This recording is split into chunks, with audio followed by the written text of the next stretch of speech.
My dad demanded $4,000 while my son was eating ribs, then used my name to steal a truck loan. Hi, I'm Dylan, 34, head chef at a rib joint in Austin.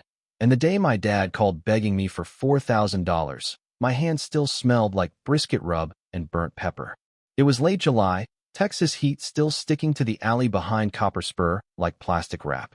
We just finished a brutal dinner rush, 200 covers, 3 blown fuses, and 1 line cook quitting mid-service.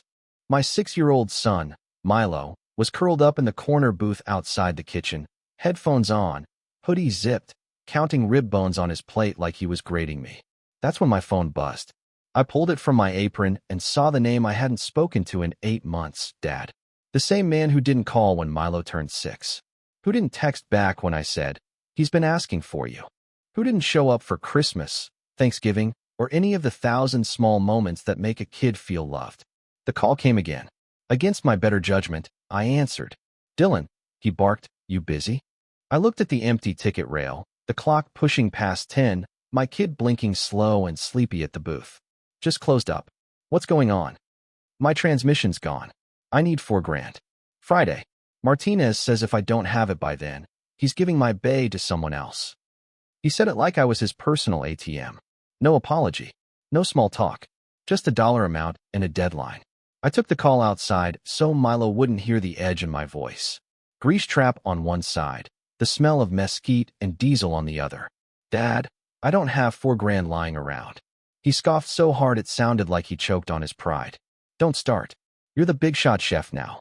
You posted about your bonus, your new knife set, but you can't help your own father?" Inside, Milo had taken one headphone off. His little shoulders were high and tense. I walked further into the alley. My bonus went to Milo's braces. My savings is for emergencies. "I am your emergency," Dad shot back. "You owe me after what you did to your brother at the dealership." Ah, there it was. The truck. 8 months of silence. And we made it 30 seconds before circling back to Nate's $55,000 fantasy mobile that I refused to co-sign for. "Not signing a loan isn't betrayal," I said flatly. "You turned your back on family, Dylan. We gave you space, let you cool off. But when I need something, you step up. That's how this works." I looked at the text thread from December where Mom left me on read. At the photo Nate posted of his new Silverado, parked at the homestead like a middle finger. At the picture of Milo with 6 candles burning low on his untouched cake. Then I said it. "I'm not sending you $4,000. And I don't talk to strangers." I hung up. Then I walked inside, picked up Milo's backpack, and said, "Let's go home, bud." He asked, "Was that Grandpa?" I nodded. He just forgot who I am. The silence after that call wasn't peaceful. It was sharp, echoing, like I'd slammed a door that had been creaking for decades. The next day, I transferred the last of my savings into a high-yield account with 2-step authentication.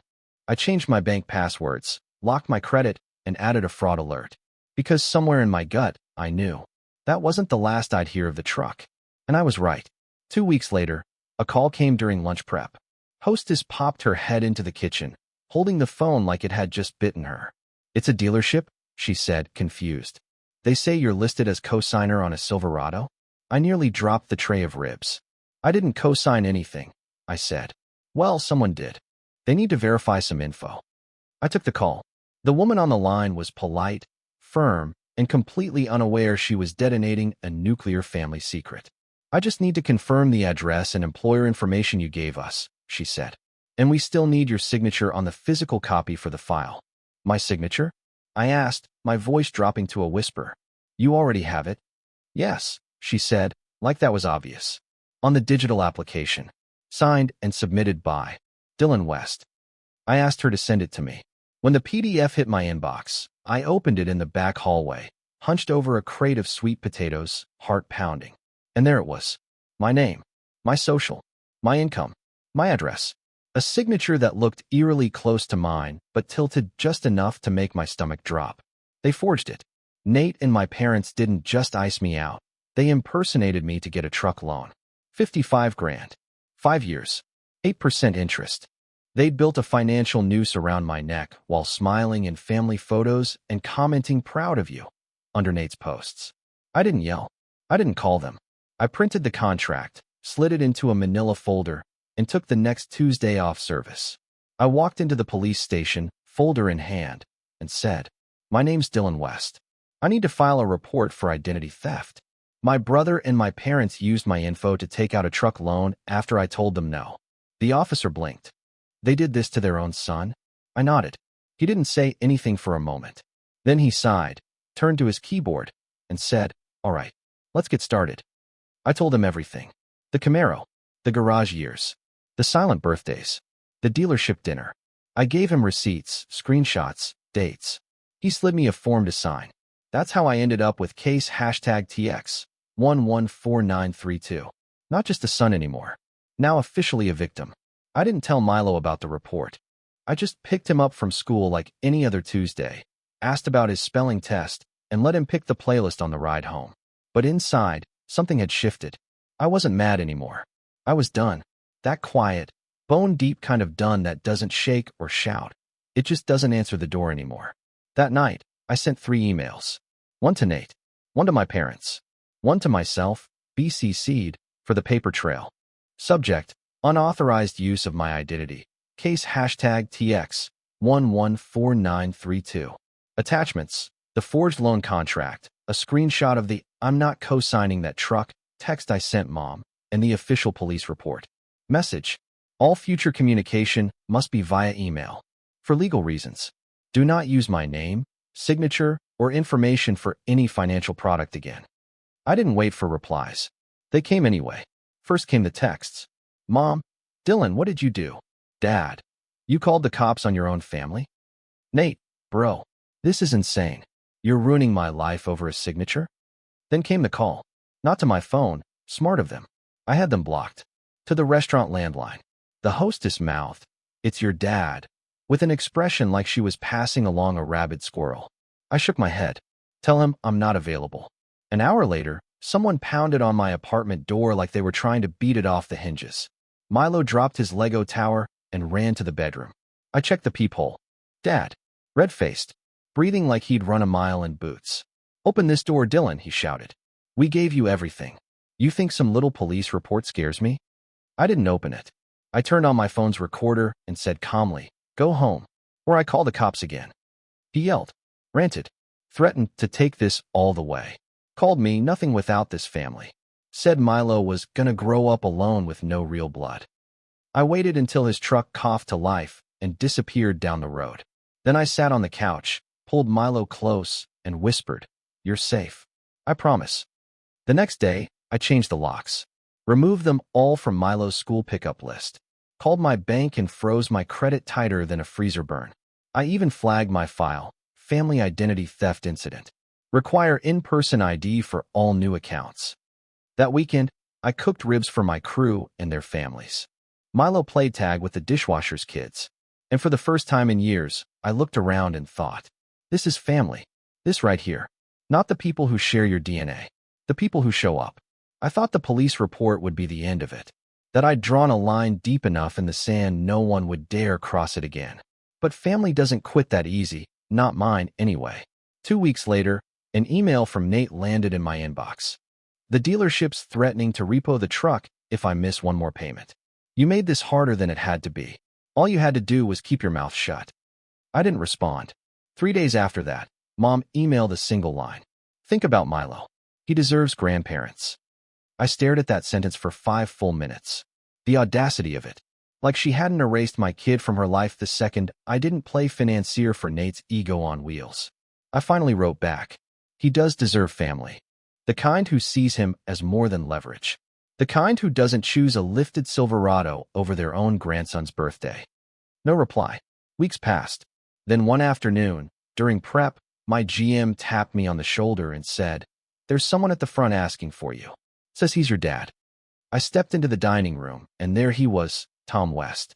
My father, in his steel-toed boots and a polo stained with engine grease, standing next to the hostess stand like he owned the place. "I need you to drop the case," he said. "Call the bank. Tell them it was a misunderstanding. That you changed your mind." I blinked. "That would be perjury," I said. "And I haven't changed my mind." He scoffed. "You're gonna let your brother's future crash because of pride?" "No," I said. "Because of facts. He forged my name on a $55,000 loan after I told him no. That's not pride. That's a crime. Dad's voice dropped. You'd rather protect strangers at your job than your own blood? I looked around at my line cooks, the servers folding napkins, the dishwasher high-fiving Milo who was coloring menus in the corner. These people have never stolen from me, I said, or lied to my kid, or told me to sit down and be quiet when things got complicated. He stepped forward, jaw tight. You think you're better than us now? No, I said dead calm. I think I finally know where the bar is, and I'm done limboing under it. I didn't wait for him to respond. I turned, walked back into the kitchen, and grabbed a tray of smoked sausage like it was any other Wednesday. Because it was. Just another day, I didn't let them break me. After that run-in at the restaurant, things got quiet, but not in the peaceful way. It was that eerie, hollow quiet. The kind that makes you double-check your locks and glance over your shoulder in grocery store parking lots. That quiet. But it didn't stop life. Milo and I fell into a rhythm.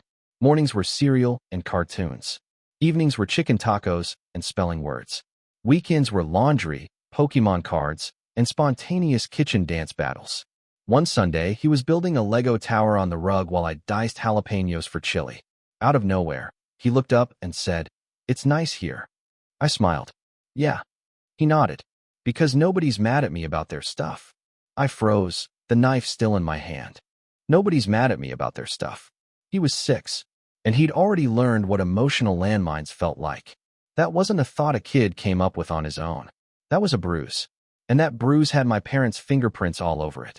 Later that night, he showed me a school drawing, stick figures of him and me at a grill, 3 coworkers with aprons and spatulas, a giant sun smiling over us. No grandparents. We had to draw who we eat dinner with the most, he said. Maybe I'll add more people later. Only the nice ones. I had to step into the hallway so he wouldn't see my eyes welling up.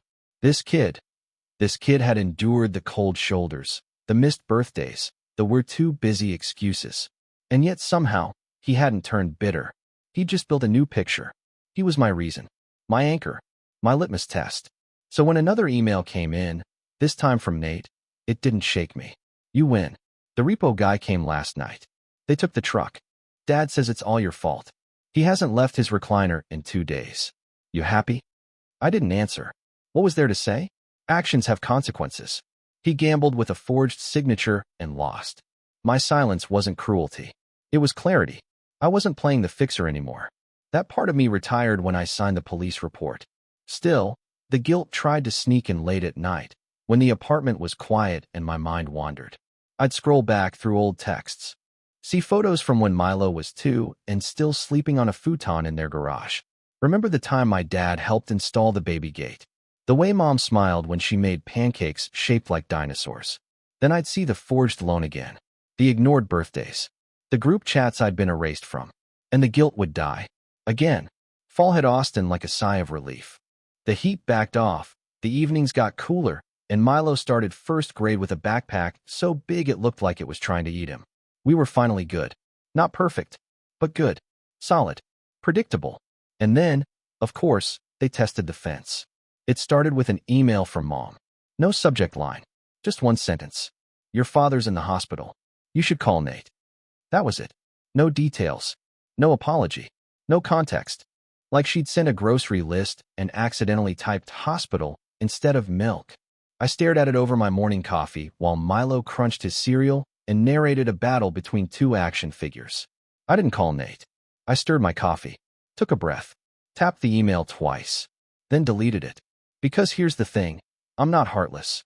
I don't hate my family, but I'm not their emergency backup plan anymore. For 34 years, I played the role.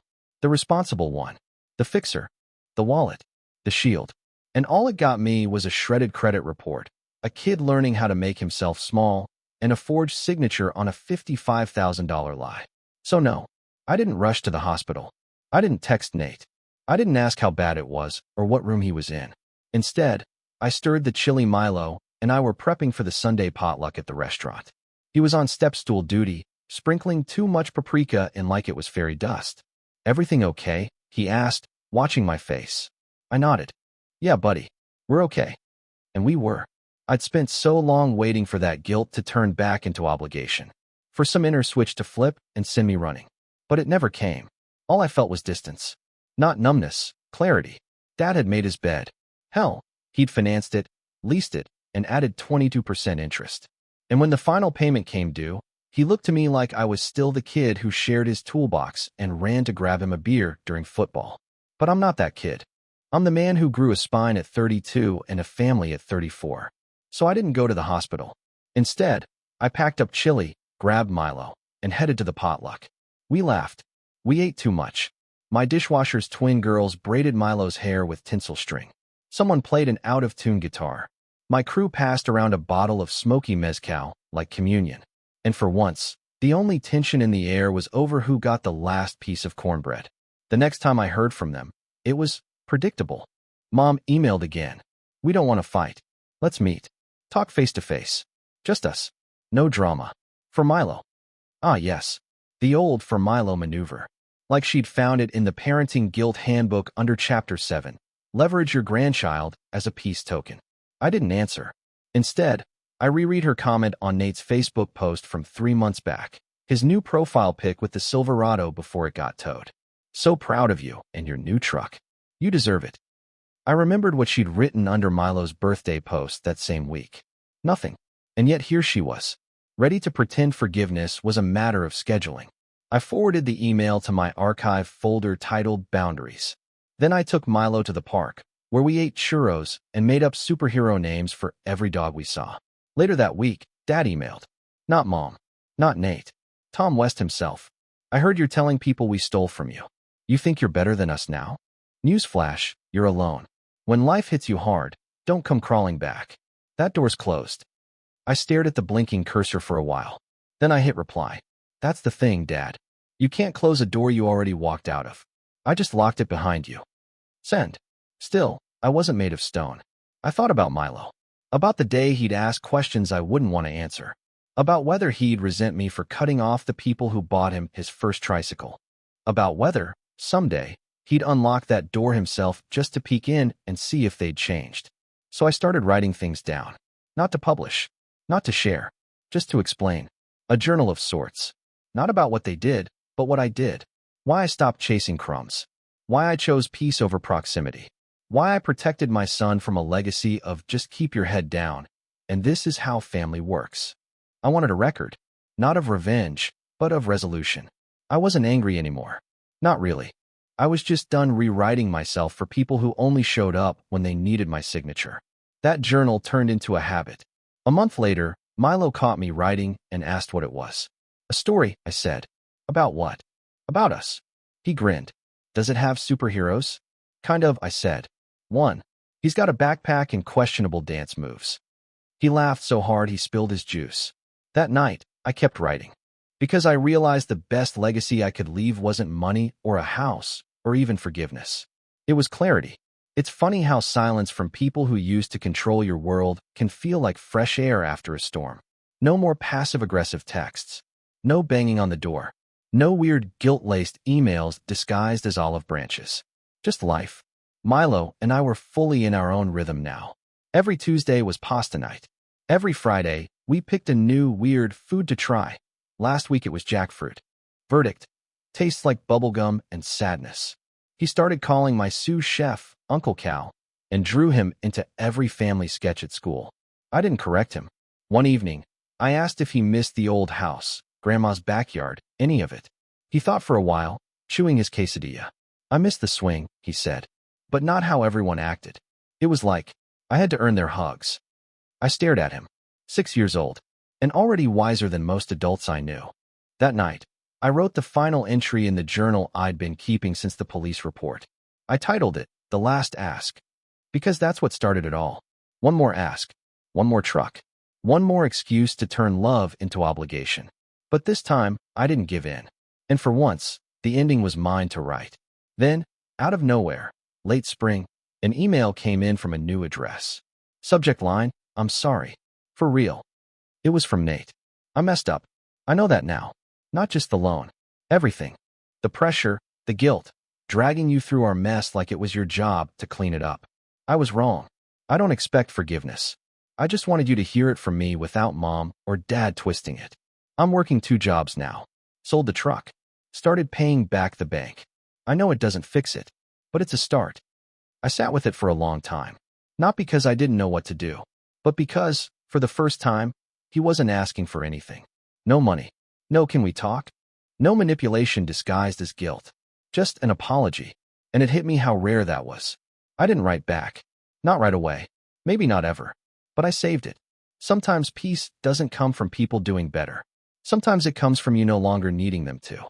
That night, Milo fell asleep on the couch mid-movie. I carried him to bed, tucked him in, then stood in the doorway for a long time. My kid would never have to question whether love came with strings attached.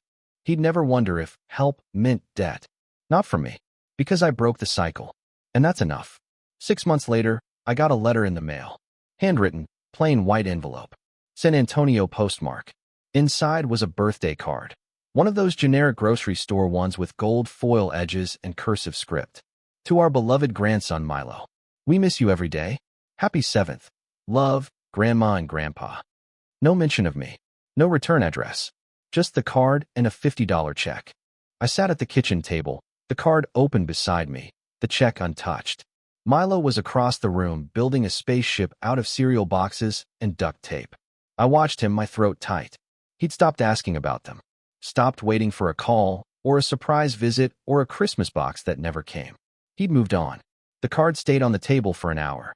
Then I folded it in half, tucked it into the back of the journal, and wrote a single line beneath the last entry.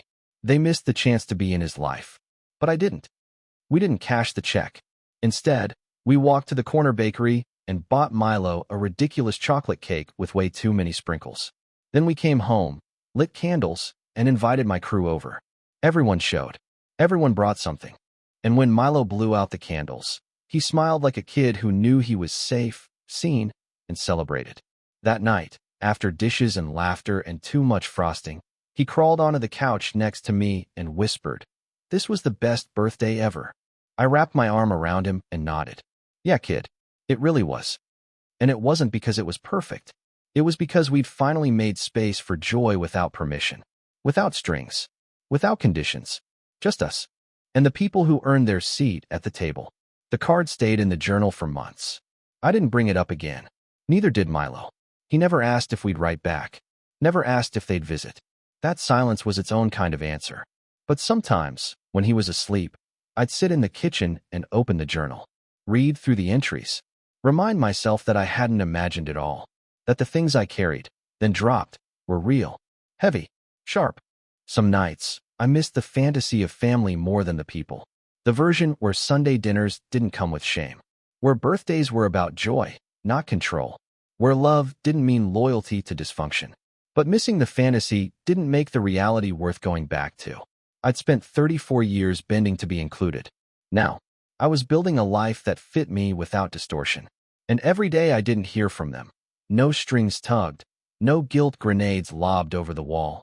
I felt stronger. Peace isn't loud. It's the absence of noise you didn't know was crushing you.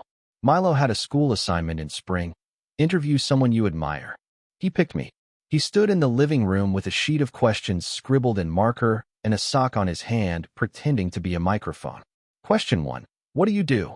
I grinned. I'm a chef. I run a restaurant. Wrong, he said, grinning. You make ribs that make people dance. Question 2. What's the bravest thing you've ever done? I paused. He waited.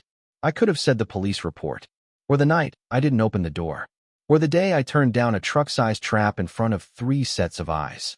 But I looked at him and said, letting go of people who didn't love me the right way. He blinked. Even if they were family? Especially then, I said. He scribbled something, then smiled. You're the main character, Dad. That night, I found the paper tucked into my pillow. My hero is my dad. He makes the best food and keeps me safe from weird people, even if they say they're family. I didn't cry, but I did stare at the ceiling for a while and feel something in my chest loosen. A year after the police report, I got a voicemail from a number I didn't recognize. It was short, raspy. Hey, Dylan. It's Tom. Your dad. Pause. I'm in Houston. VA hospital. Might not have much time left. Just thought I'd say forget it. Never mind. Click. I didn't call back. Not because I wanted revenge. Because the version of him I needed, gentle, honest, safe, never existed. And I wasn't about to drag Milo into a deathbed apology delivered too late and too carefully worded. I didn't tell Milo about the call, but I did take him to the park that weekend. He kicked a soccer ball with kids from school while I sat under a tree, sun warm on my face, coffee in hand. Around us, dogs, laughter, grilled meat, no tension. Just people, showing up, on purpose. When we got home, Milo looked at me and said, "You always smell like food and hugs." "Best combo I got," I said. That night, while he slept, I reopened the journal one last time. I didn't write anything new, just underlined the final sentence. Access to me is not a family right. It's something you earn. Then I closed the book and didn't open it again because the story was done, and the life that was finally beginning.